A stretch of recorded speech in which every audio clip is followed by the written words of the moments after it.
मूला। अवकल गुणांक तो कल बता दिए थे, प्रवणता होती है। आज सभी सूत्रों को पढ़ेंगे। तो शुरुआत करेंगे पहले अलजेब्रिक फंक्शन से।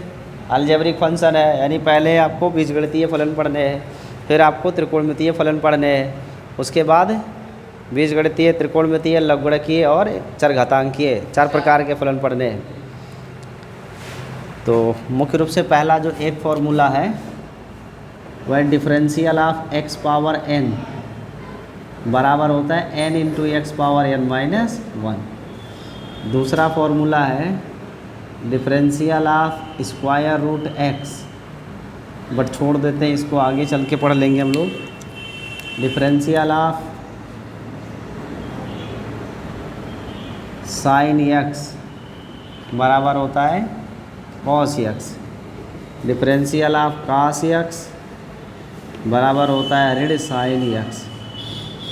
डिफरेंशियल ऑफ tan x बराबर sec square x। Differential of cot x बराबर minus cosec square x। Differential of sec x बराबर sec x into tan x। Differential of cosec x बराबर cosec x into cot x। ये फॉर्मूले हैं 1 2 3 4 5 6 7। तो ये तो लघुगणक के हो गए, ये अलजेब्रा हो गया। इसके बाद चरघातांक का देखो। चरघातांकों में differential of e power x का e पावर x ही होता है। Differential of a power x का होता है a power x log a at base e। इसके बाद लघुगणकीय फलनों में से दो हैं। 10 number differential of log x बराबर 1/x, लेकिन ध्यान में रखना एट बेस e रहेगा तब। डिफरेंशियल ऑफ log x बराबर होता है 1/x, लेकिन यहाँ तब ये हो जाएगा at base a log a at base e, ये होता है। तो जी कहाँ पे? हाँ, एट बेस e यहाँ रहेगा और ये एट बेस a है। तो x पावर n हो गया, साइन कोस टेन त्रिकोणमिति हो गई, चरघातांकी हो गई और लघुगणक हो गया। इतने प्रकार के फलन हमें पढ़ने हैं। और जो आपका एक्सरसाइज है उसमें क्या कॉम्प्लेक्सिटी यानी कॉम्प्लेक्स फंक्शन है, यानी दो फंक्शन एक ही में 3 फंक्शन जोड़ा जाएगा। तो जितने फंक्शन कंबाइंड रहेंगे उन सभी फंक्शन का अलग अलग हमें अवकलन करके एक साथ कंबाइन करना होगा। इसके बाद आता है कुछ रूल्स। जैसे कि पहला रूल है कि अगर मान लो एक फंक्शन y है और इसमें 2 फलन है y1 y2, ऐसे कई फलन है जोड़े गए हों, तो इनका अवकलन क्या होगा? तो जब dy dx लिखोगे तो पहले फलन का भी अवकलन करेंगे प्लस दूसरे का अवकलन, ऐसे 90 का भी आपको क्या करना होगा? अवकलन करना होगा। यानी अगर कोई फलन कई फलनों का योग है तो उन सभी फलनों का आप अलग अलग अवकलन कर लीजिए और सबको आपस में जोड़ दीजिए। अगर प्लस के बजाय माइनस होता तो यही प्रक्रिया अपनाते, जहाँ प्लस रहता वहाँ माइनस हो जाएगा। दूसरा है कि मान लो y एक फलन है जिसमें 2 राशियों का गुणा किया गया है, फर्स्ट और सेकंड, तब इसका अवकल गुणांक क्या होगा? अगर गुणा किया गया है तो इसका अवकलन करते समय सूत्र बनेगा first function into differential of second function plus second function into differential of first function. वो हाँ वही है, फर्स्ट फलन गुणे सेकेंड फलन बराबर फर्स्ट का गुणे दूसरे का अवकलन प्लस दूसरा गुणे पहले का अवकलन। इस तरीके से करेंगे। इसमें एक है कि अगर भाग किया गया हो, ऐसे फलन ऐसे हो कि फर्स्ट बटे सेकेंड यानी अंश बटे हर के टाइप का हो, अंश बटे हर जैसा हो, तब इसका अवकलन क्या लिखेंगे? तो अगर अंश बटे हर टाइप का होता है तो किसी भी अंश बटे हर का अवकल गुणांक जब भी लिखा जाएगा तो ये होगा हर गुणे अंश का अवकलन, अब माइनस अंश गुणे हर का अवकलन बटे हर का स्क्वायर। यहाँ डिफरेंस यूज़ करते हैं, डिफरेंस मतलब अंतर दोनों का यूज़ करते हैं। ये हो गए 3 रूल, 3 नहीं 4 रूल है, लेकिन एक ही में प्लस माइनस कर दिया है। तो जोड़ घटाना गुणा और भाग के रूल है। लेकिन हम लोग जब प्रश्न लगाएंगे तो इसे बार बार यूज नहीं करेंगे।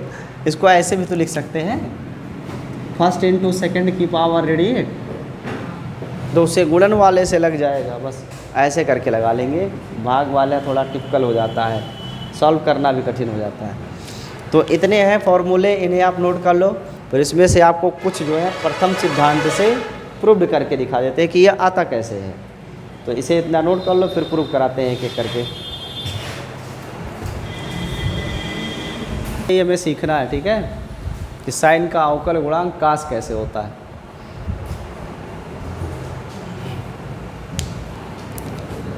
इसके लिए फंक्शन हमें मालूम है क्या है, फंक्शन है क्या, साइन एक्स, एच की करेंगे वृद्धि तो बन जाएगा F X plus H.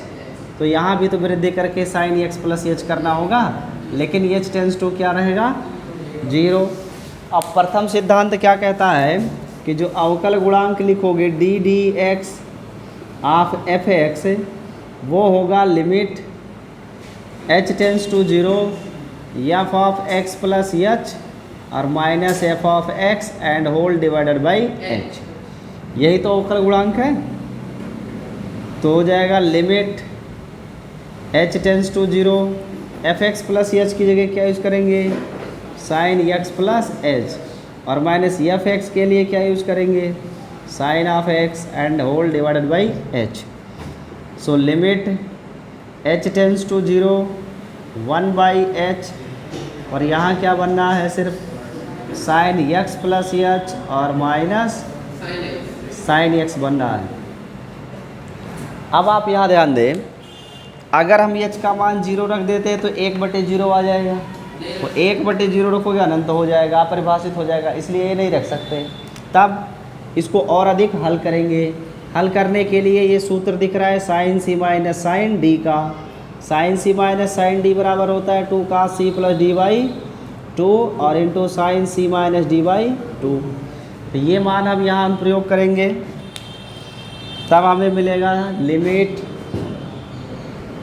H tends to 0 1 by H into 2 cos C plus D by 2, अर्थात X plus X by 2, X plus X by 2 into sine C minus D यानी X plus H minus X by 2।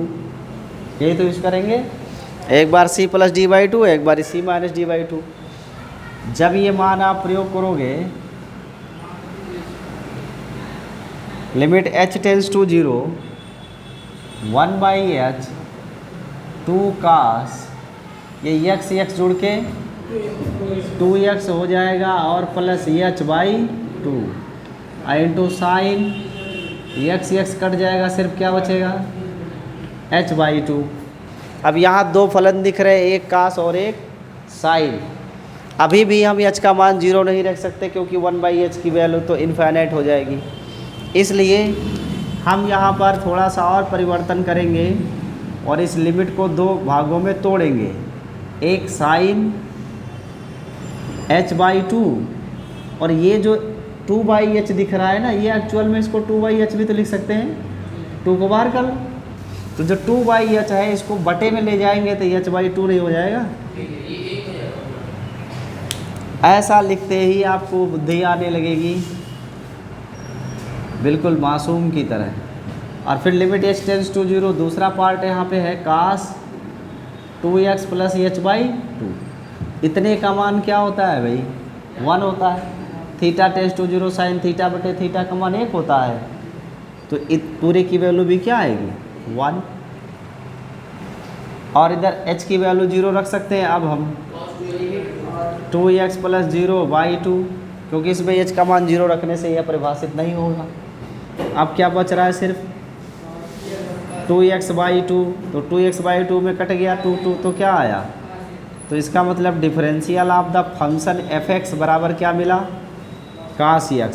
अब function क्या है, function क्या था, sin x, इसका मतलब sin x का अवकल गुणांक क्या होता है, cos x होता है। बिल्कुल आता है, इसीलिए तो बता रहे हैं, नोट कर लीजिए, ठीक है। तो इसमें राइट हैंड से चलते हैं, सॉल्व करते हैं। Differential of the function f(x) is equal to limit h tends to 0 f(x) plus h minus f(x) and whole divided by h। हो जाएगा limit h tends to 0 f(x) plus h का हो जाएगा x प्लस h और minus f(x) means x। अरे नहीं, power n है ना, जो फंक्शन है वो x पावर n का है, ये तो है ना। तो x पावर n का जो अवकलन होता है वो होता है n into x power n minus 1। तो फंक्शन है f(x) पावर n और ये पावर n हो जाएगा, तो यहाँ भी पावर n, यहाँ भी power n and whole by h।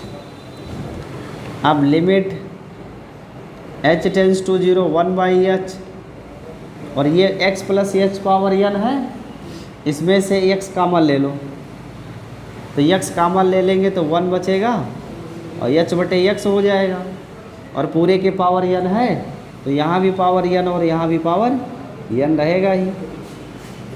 अब दोनों में देखो x की पावर n क्या हो जा रहा है, कॉमन हो जा रहा है, तो x पावर n कॉमन ले लेते हैं, तो x power n by h और बचा क्या 1 plus h/x power n and minus 1, क्योंकि ये कॉमन ले लिए तो 1 बचे।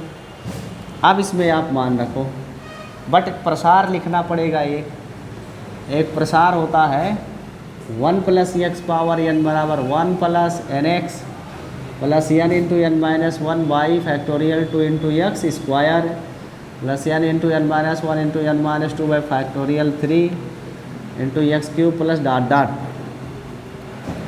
तो इसके अनुसार हो जाएगा limit h tends to 0 x power n by h into 1 plus x power n का क्या लिखेंगे 1 प्लस n x, तो n का तो n ही रहेगा, लेकिन h की जगह h/x रहेगा, जो x है उसकी जगह क्या है यहाँ h/x हो जाएगा into h/x plus n into n minus 1 by factorial 2 into h square, तो h/x का whole square and plus dot dot ऐसे लिखते जाओ और लास्ट में क्या मिलेगा -1।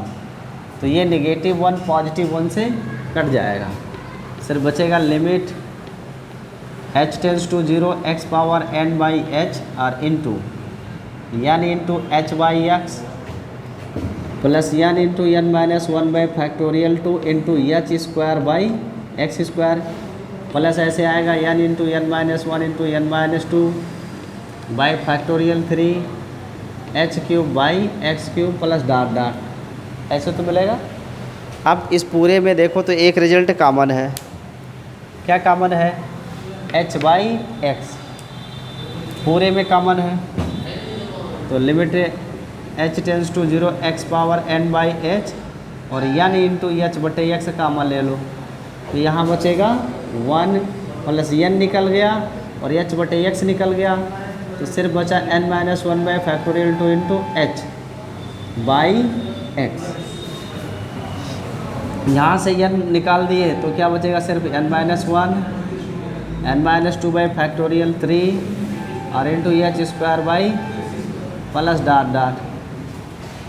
अब ये h से h क्या हुआ, कट गया।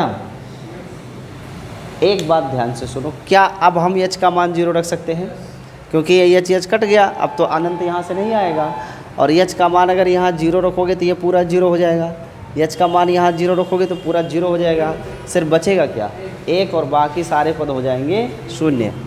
तो मान आएगा लिमिट हट जाएगी सिर्फ n x पावर n और बटे में क्या है x और 1 and plus 0 and plus 0 plus डालना।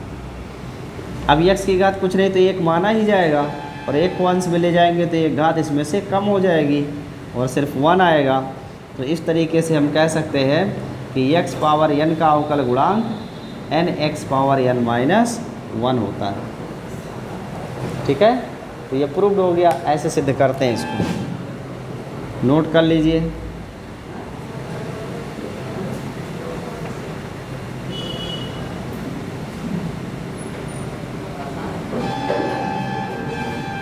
ठीक है, नोट कर लीजिए।